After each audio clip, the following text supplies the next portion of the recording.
नमस्कार, मैं एजे रॉक और आप देख रहे हैं D7 न्यूज़ चैनल। वाराणसी नगर निगम चुनाव को लेकर के काफ़ी प्रत्याशी जो है मैदान में उतर चुके हैं और इसी माहौल में जो है एक हमारे बीच सपा प्रत्याशी हैं राजकुमार पटेल जी, जो कि पूर्व प्रधान भी रह चुके हैं और अभी तक प्रधानी का हथकड़ा इन्हीं के हाथ में है। अभी भी कार्यभार जो है ये अभी यही देख रहे हैं और ये भी जो है नगर निगम का चुनाव पार्षदी का चुनाव लड़ने के लिए मैदान में खड़े हैं और हम लोग पहुंच चुके हैं इनके यहाँ और जानेंगे इनके बारे में कि अब तक इन्होंने क्या क्या विकास किया, गांव के प्रति क्या क्या रुझान रहा इनका और अब जो पार्षद का चुनाव लड़ने जा रहे हैं अब इसमें ये क्या करेंगे। और ये सपा प्रत्याशी हैं और देखते हैं इनको सीट मिलता है कि नहीं मिलता है, मिलने के बाद लड़ेंगे या ना मिलने के बाद क्या करेंगे। तो आइए मिलते हैं। प्रधान जी नमस्कार, आपको हमारे D7 न्यूज़ चैनल की तरफ से बहुत बहुत बधाई हो कि आपकी गांव की जनता ने आपको अगले 5 साल के लिए प्रधान पद के रूप में स्वीकार किया था और आज भी आप कार्यभार जो है अभी आप ही देख रहे हैं। अब आपका जो है गांव नगर प्रधानी कोटा से हट करके नगर निगम में आ गया है और क्षेत्रफल भी बहुत काफ़ी बड़ा हो गया है। अब तक तो आप छोटे छोटे गांव को मैनेज कर रहे थे, लेकिन अब आपके सामने 4-5 गांव मिला करके एक साथ मैनेज करना है। तो ऐसे में आप कैसे मैनेज कर पाएंगे?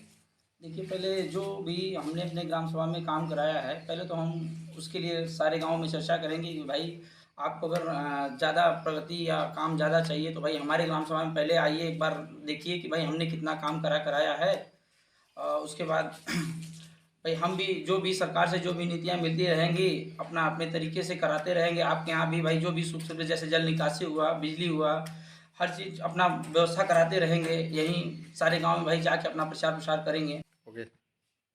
प्रधान जी, जैसा कि छोटे गांव के नाते जो है ग्राम प्रधान जो होता है एक गांव को मैनेज करता है जिस तरीके से, उसमें भी गांव की जनता का एक कंप्लेन रहता है कि सड़कें जो है दुरुस्त नहीं हो पाई, गलियां दुरुस्त नहीं हो पाई। कभी कभार ऐसा भी सामने आता है कि नाली वगैरह जो होता है, पानी घर घर का वेस्टेज जो होता है वो निकलने का रास्ता नहीं होता है, नालियाँ जाम होती है तो ओवरफ्लो होता है, गलियों में बिखरता है, सड़कों में बिखरता है, जिनके कारण ग्रामीण क्षेत्र के लोगों को आने जाने में काफ़ी समस्याओं का सामना करना पड़ता है।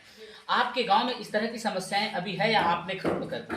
नहीं, इससे पहले तो हमारे यहाँ 2-3 रास्ते ऐसे थे जिसमें जाना दुश्वार हो गया था। ये समझ लीजिए कि उधर से लोग आते ही जाते नहीं थे, लेकिन अब जब मैं प्रधान हुआ तो उसमें मान लीजिए कि पूरा गिट्टी से लेके, बालू से लेके फेंकवा के पूरा एकदम इंटरलॉकिंग करा दिया है। अब उस पे ज़्यादा हिल्ला-उल्ला कुछ नहीं रहता है, पानी जमा होता ही नहीं है जान लीजिए। लेकिन बस भाई हमारे सामने ये परेशानी थी कि ये जो जल निकासी का काम है, मेरे पास कोई ऐसा जगह नहीं था जहाँ कि मैं पानी बहा सकूँ, इसलिए मैंने जल निकासी के लिए ह्यूम पाइप नहीं पड़वा पाया।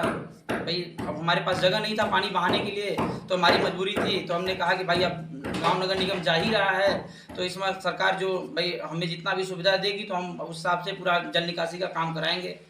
प्रधान जी, आप एक बात बताइए कि आपका रुझान जनता के प्रति क्या है? मतलब आप किस तरह से मैनेज कर रहे हैं अपने क्षेत्रवासियों को, अपने गांव जितने भी मतलब 4-5 गांव मिला करके जो ये वार्ड बना है। गणेशपुर वार्ड 14 में जो है अब बहुत सारे गांव सम्मिलित कर लिए गए हैं नगर निगम के अंतर्गत। तो अभी आपका क्या मैसेज जा रहा है जनता के बीच? आपको कितना पसंद कर रही है यहाँ की जनता, कितना नहीं पसंद कर रही है? देखिए, ये तो मेरे काम के ऊपर है। जी। मेरे ग्राम सभा में मेरे अगल-बगल के जितने मेरे लोकल ही गाँव हैं, कोई मुझसे बहुत दूर नहीं है। ख़ासकर देखिए बुजुर्ग लोग भाई, अभी तो हम नए हैं, भाई हम करीबन 23-24 साल की उम्र में प्रधान हुए थे। तो जितना भी थे हमारे नवयुवक साथी थे, उन्हीं के साथ रह के मैंने चुनाव लड़ा और चुनाव जीता भी। अब इस बार भी लमसम जितने हर ग्राम सभा में ऐसे लड़के हैं। देखिए, मैं हमेशा पहले तो मैं क्रिकेट खेलता था, ठीक है? क्रिकेट खेलते-खेलते भाई राजनीति में आया, हमारा भी थोड़ा-सा रुचि हुआ और हम चुनाव लड़े प्रधानी का, तो प्रधान तो बन गए। लेकिन अब पार्षदी का है तो 10 गाँव है, 10 गाँव में भी ऐसा है कि 10 गाँव जो है मेरा लोकल है। जितने भी लड़के हैं, बुजुर्ग भाई नहीं जानते हैं, लेकिन बच्चे जितने भी हैं जो मेरे करीबन 30 साल 32 साल के साथ के रहने वाले हैं, वो सब लोग जानते हैं। तो भाई सबसे ज़्यादा तो प्लस हमारे लिए है कि भाई देखिए, हम लोग का वही है, नई सोच, युवा जोश, यही सब है कि भाई हर ग्राम सभा में हमें लोग जानते हैं। जी। हुँ। प्रधान जी, राजनीति के क्षेत्र में आप कितने वर्षों से हैं? 7 वर्ष हुआ। आपके घर में इससे पहले कोई राजनीति के क्षेत्र नहीं, नहीं, कोई नहीं। आपने पहले शुरू किया और अब मतलब कि आपने जीत भी हासिल की हाँ, और अच्छा काम भी किया। हाँ। अच्छा, इसी के साथ जो है हम बात करेंगे आपके एरिया में, आपके गांव में शिक्षा स्तर को लेकर क्या व्यवस्था है? जैसे मिड डे मील का व्यवस्था होता है जो बच्चों को 7 दिन में 7 तरह के भोजन देने का जो प्रावधान होता है हुँ, हुँ, सरकारी हुँ। कोटा से, वो फॉलो हो पाता है कि नहीं हो पाता है, उसके बारे में थोड़ा बताइएगा हमें। और शिक्षक जो होते हैं तो वो समय पे आते हैं नहीं आते हैं, और ढंग से बच्चों को पढ़ाते हैं नहीं पढ़ाते, उसके बारे में थोड़ा चर्चा करिए। नहीं भाई, हमारे यहाँ देखिए जितने भी मिड डे मील का राशन आता था, हमने प्रिंसिपल जो हमारे वीरेंद्र कुमार राव जी हैं, जी। हमने उनको कहा कि आप देखिए पूरा आप राशन लीजिए और बच्चों को प्रोवाइड कराइए। कोई दिन ऐसा ना हो जो कि बच्चों को ये ना रहे कि नहीं इस दिन ये चीज़ बना, ये चीज़ हमको नहीं मिला, ये नहीं। और दूसरी बात, हमारे यहाँ विद्यालय आज से 7 साल 8 साल पहले विद्यालय का ये हाल था कि जान लीजिए कि वहाँ एक समय ये था कि जुआड़ियों का अड्डा रहता था। लेकिन हमने जब प्रधान हम हुए वहाँ पे, तो पूरे विद्यालय कैंपस का पहले तो मैंने बाउंड्री वॉल कराया, हर क्लासरूम में टाइल्स लगवाया, पूरे विद्यालय में कैंपस में हमने पहले तो 300 फुट की बोरिंग कराई, फिर समरसेबुल कराया। उसके बाद जितने भी कच्छ संख्या है उसमें पूरे टाइल्स हो, इसके साथ पूरा एकदम व्यवस्था कराया। फिर मैंने प्रिंसिपल साहब से ये भी कहा कि भाई देखिए हम प्रधान रहे ना रहे, ठीक है, लेकिन आप अगर आप जब भाई हम नहीं रहेंगे तो आप ही को देखना है, और गांव घर के जितने भी बच्चे रहेंगे, कभी ये इन लोग को ये ना लगे कि नहीं हम थे तो अच्छा रहा, उसके बाद कुछ नहीं अच्छा रहा। तो ये सब हम उनको पहले ही बता दिए कि भाई जो भी रहे अच्छा। आपके गांव में प्रधान जी 5 साल आपने प्रधानी किया, अब प्लस होने को जा रहा है, 7 साल नियर अबाउट होने को जा रहा है, अब नगर निगम का चुनाव होगा। इससे पहले आपने जैसे विधवा पेंशन, वृद्धा पेंशन, दिव्यांग पेंशन जो होता है, इसका लाभ आपने अपने गाँव वासियों को दिलाया कि नहीं?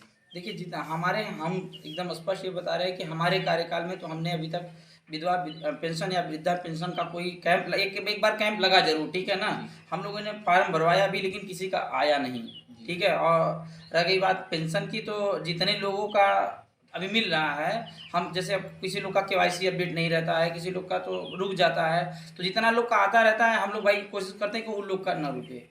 आपका चुनाव लड़ने का मुद्दा क्या होगा जनता के बीच?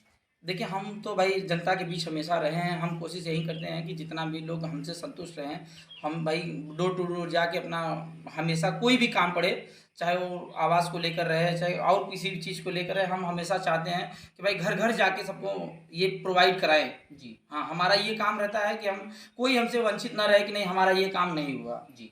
आपके गांव में शौचालय वगैरह, आवास योजना, ये सब चीज़ों का लाभ आपके गांव वासियों को मिला कि नहीं? जी, हमने 215 शौचालय बनवाया, और प्लस आवास में हमको लगता है 17 या 18 आवास जो ग्राम प्रधान मतलब प्रधानमंत्री आवास आया था जो ग्राम सभा के लिए, उसमें हमको लगता है कुल 15। मेरे ग्राम सभा में सर्वे कर सकते हैं आप जाके, घर घर जिनका आवास बना है, शौचालय बना है, आप उनसे पूछ सकते हैं कि भाई हमने उनको मतलब जो जितना सरकार ने हमको दिया था 12,000 प्लस 1,20,000 जी। जितना भी सरकार दिया था, उन लोगों ने मुझे 2 रुपया भी दिया हो, तो आप जाके घर घर सर्वे कर सकते हैं। ओके। कंप्लेन रहता है कि मेरा राशन कार्ड लाल होना चाहिए मगर मुझे लाल नहीं मिला, और संबंध में जो है जो अपात्र व्यक्ति होते हैं उनको दे दिया जाता है।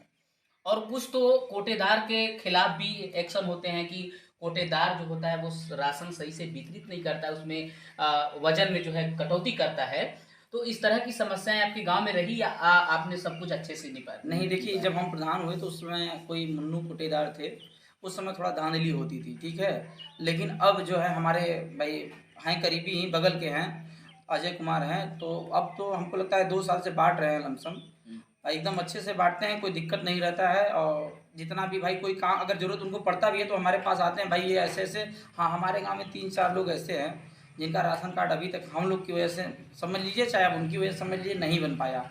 और नहीं बनने, अब बन भी जाए, हम लोग कोशिश कर रहे हैं बनने के लिए, इसलिए कि इस बीच अभी कुछ समय पहले राशन का जो यहाँ पहले हम लोग का राशन सप्लाई ऑफिस जो था ये महावीर पे था, लेकिन अब वो चला गया है वहाँ पिंडरा, तो थोड़ा सा परेशानियाँ उठानी पड़ती हैं। लेकिन अभी गए थे हम वहाँ पे, सप्लाई इंस्पेक्टर से बात किए हैं, तो वो कहें कि भाई ठीक है, आपके यहाँ जो वंचित रह गए हैं उनका फॉर्म भरिए, फॉर्म भराने के बाद आप आंगनबाड़ी से सत्यापित करा के लेके आइए, हम आपका। पार्टी आपको टिकट नहीं देती है, उस कंडीशन में आप क्या करेंगे? देखिए मैं अपने व्यक्तिगत छवि पे चुनाव लड़ूंगा, ठीक है। पार्टी की बात है भाई, मैं 2014-15 से पार्टी में जुड़ा हूँ, समाजवादी पार्टी में। तो मैं पार्टी, देखिए इस चुनाव में भी पार्टी का बहुत मतलब नहीं है, आप भी जान रहे हैं भाई, ग्रामीण लोग हैं, छोटे बगल बगल के गांव हैं, तो ज़्यादा इसमें व्यक्तिगत छवि ही मायने रखेगी, टिकट बहुत मायने नहीं रखेगा।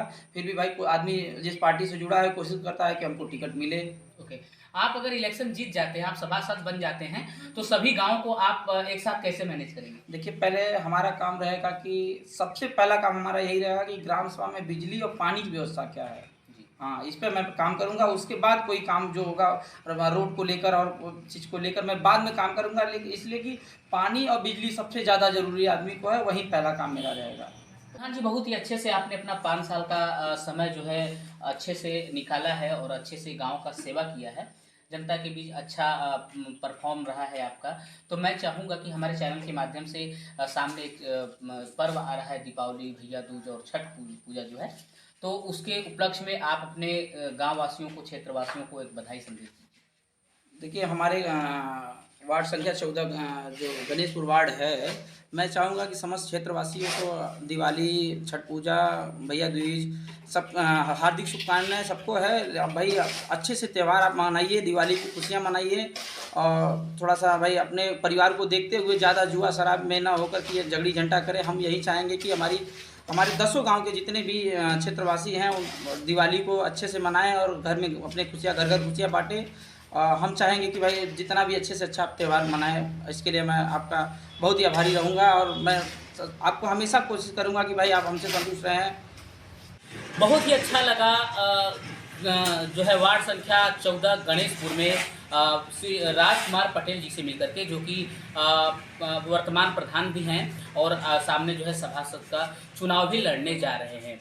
तो बहुत ही अच्छा इनका विचार है और बहुत ही अच्छा व्यवहार है।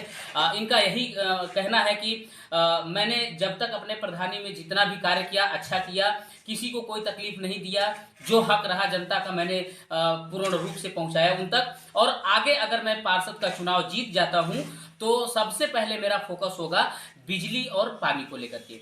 तो चलते हैं अगले वार्ड में और जानते हैं वहां के लोगों के बारे में। तब तक के लिए धन्यवाद।